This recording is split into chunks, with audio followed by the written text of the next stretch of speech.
Macam today I'm gonna play Minecraft. Kita masih diperkekalkan oleh Tuhan dalam keadaan aman It's crazy, man. sentosa. Berhubung So, ini I don't know. I haven't finished build my house yet. So I'm gonna get some wood. dan semangat kepada semua anggota keselamatan kita yang telah berkorban siang dan malam menjaga keamanan Malaysia. Saudara-saudari sekalian, Betul satu Malaysia, satu Malaysia, satu arah, satu merdeka, satu jalur gemilang.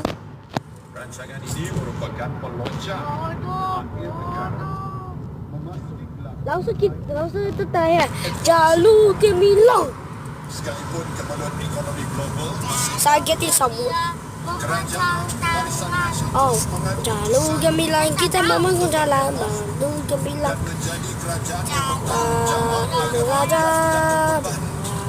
agar Jalur gemilang kita bersama raja.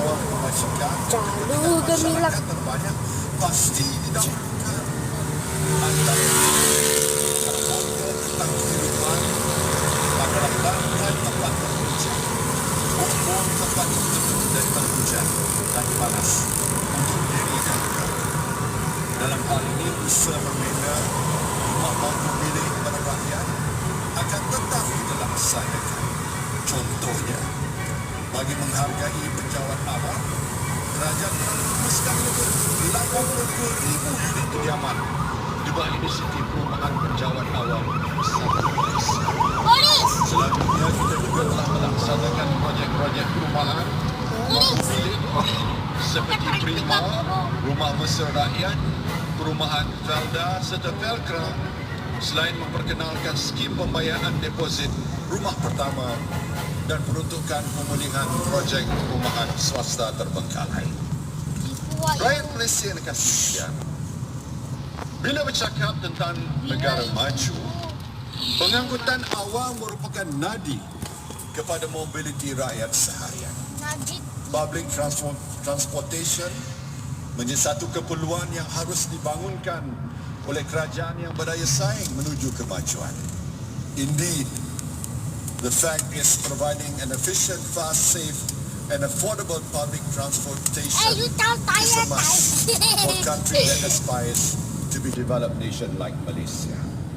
Lantas di era pentadbiran ini, saya mau letakkan dalam sejarah akan usaha serius kerajaan dalam pelaksanaan projek pengangkutan awam yang terbaik jaringannya bagi memenuhi tuntutan kepesatan ini, apatah lagi masa hadapan. Antaranya, kerajaan kini begitu komited dengan beberapa projek pengangkutan awam berskala sederhana dan mega seperti sambungan laluan LRT Ampang dan Kelana Jaya yang akan mendatangkan manfaat pada sekurang-kurangnya 300,000 pengguna setiap hari.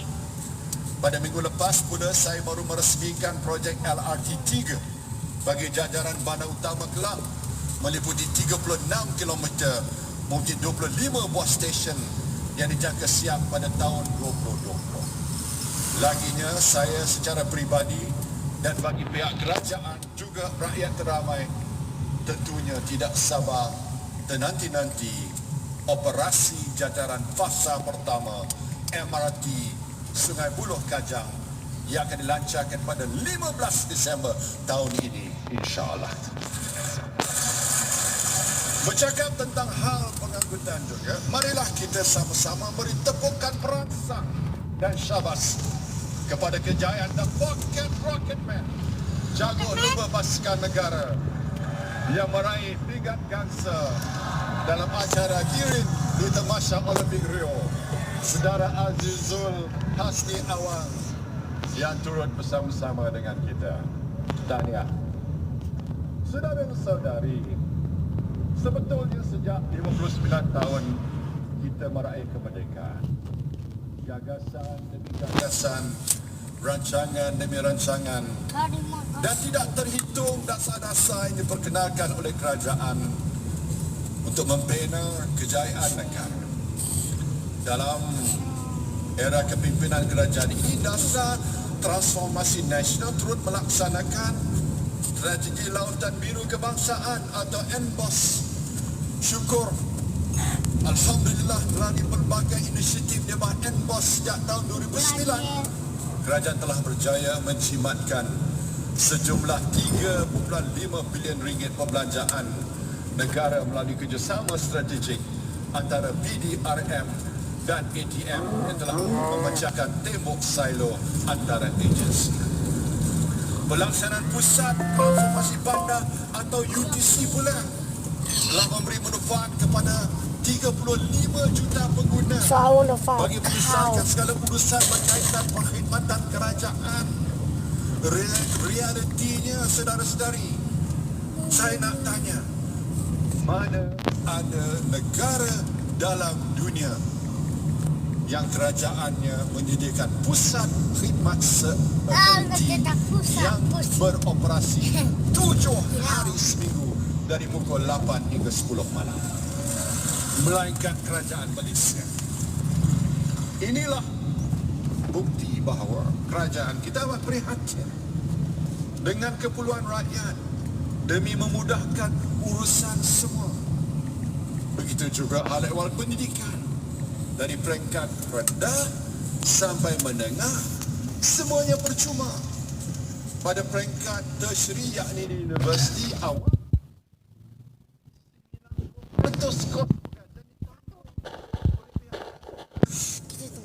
dari sudut kesihatan pula, bermula dengan pelbagai rawatan pesakit hinggalah melahirkan anak. Kaum dan golongan ramai telah berjaya meraih kejayaan yang lebih tinggi dalam hidup dan kerjaya, sekaligus merubah untung nasib keluarga kepada kehidupan yang lebih selesa.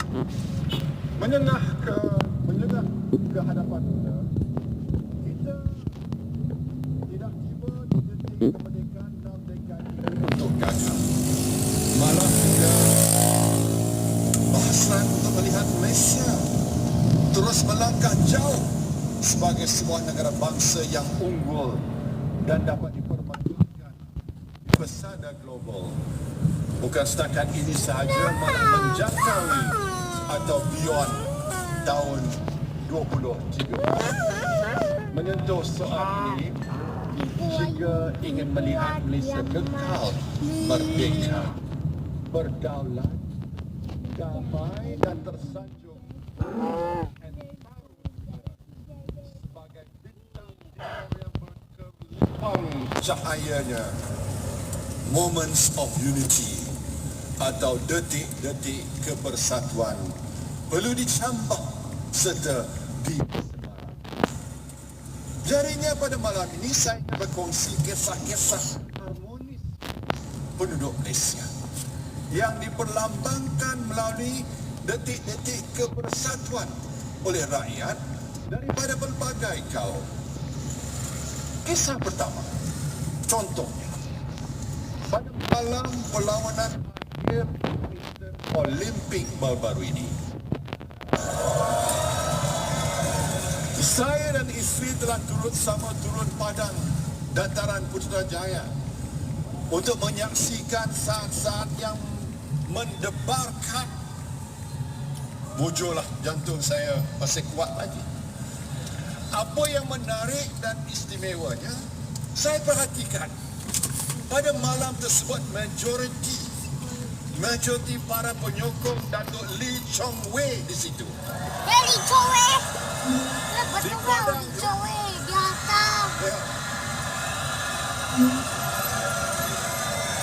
Yang berhimpun, yang bersorak-sorai penuh semangat, tanda sokongan kepada Raja Badminton Malaysia. Sebahagian besar terdiri daripada orang-orang Melayu. Inilah antara satu contoh moments of unity atau detik-detik kebersatuan berasaskan soka.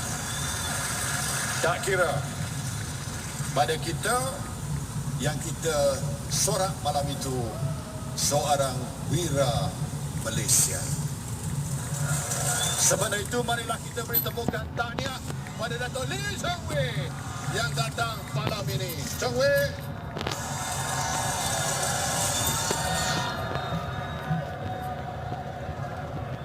Beliau buat kali ketiganya menghadiahkan Malaysia pingat perak pada kejohanan Olimpik Dato' 2019. Lee dah sabar. Syabas, syabas Dato' Lee Chong Wei.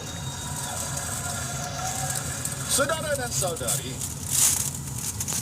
ingin saya kongsikan bersama di sebalik kisah kejayaan beliau ini, selain daripada perhargaan terhadap jurulatih ini, Dato' Lee Chong Wei seringkali tidak pernah lupa akan budi dan jasa juga bimbingan mentor merangkap bekas jurulatihnya yang telah mengasuh dan mendorong kejayaannya, yakni Dato' Misbun Haji Siddiq. Inilah dianya indah dan ajaibnya Malaysia. Semangat kepersatuan dan keeratan merintasi sempadan kaum, saling bantu-membantu, saling harga-menghargai. Bukan atas nama orang Melayu, orang Cina, orang India, orang Iban, Karazan, Murud, Dusun, orang asli penduduk keturunan Siam ataupun yang lain-lain.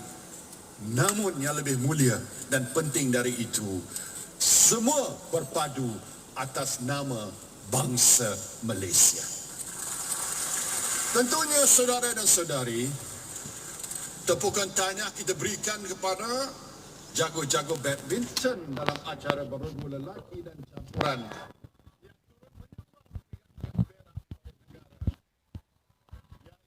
Saudara Go Vision, Chan Peng Sun dan Go Liu Ying. Tahniah kepada mereka.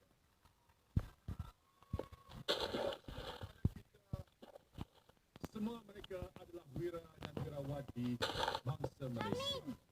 Atas sebab itulah kerajaan telah menambah insentif kemenangan sebanyak RM200,000 lagi sebagai tanda penghargaan atas kejayaan yang dicapai. Rakyat Malaysia yang dikasihi sekalian, kisah kedua, Moments of Unity. Adalah contoh ni berlainan sikit. Ini mengenai gerai nasi kandar yang paling terkenal di Ipoh, yang popular dengan gelaran Bangge.